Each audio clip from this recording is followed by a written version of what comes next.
I had learned how to be alone without being lonely. At least that's what I told myself. My days were full: work, responsibilities, people who needed me. I showed up, I handled things, I kept moving. But somewhere between being dependable and being strong, I stopped being seen. It wasn't that I didn't believe in love anymore. I just didn't trust myself to recognize it when it showed up. So when his name popped up on my phone, I stared at it longer than I should have. Not because I was excited, but because my body reacted before my mind could talk me out of it. I told myself to be calm, to be cautious, to remember who I was before I let someone's presence rearrange me. "You always take this long to respond," he said, his voice calm, almost amused. "I don't like rushing conversations," I replied, "especially ones that matter." "I respect that," he said. "Too many people talk just to be heard. Not enough listen to understand."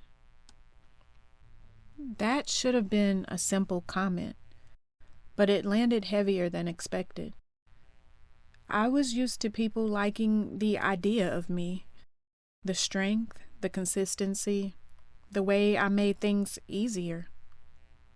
But he sounded like someone who was curious about the parts of me that didn't perform, and that made me nervous. "I'm not here to impress you," he continued. "I'm just trying to be honest. I've spent enough time pretending to be who I thought I was supposed to be." Honesty. That word sounded good in theory, but honesty required space, and I wasn't sure I had room for what might come with it.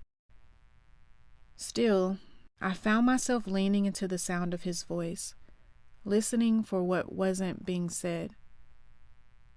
"I don't need grand gestures," I said quietly. "I just need consistency and truth. I'm tired of guessing where I stand." "You won't have to guess with me," he replied. "If something changes, I'll say it. If I'm here, you'll know." Something in me softened at that. Not because I believed him completely, but because he didn't rush to convince me. And for the first time in a long while, I allowed myself to wonder what it might feel like to be met where I actually was.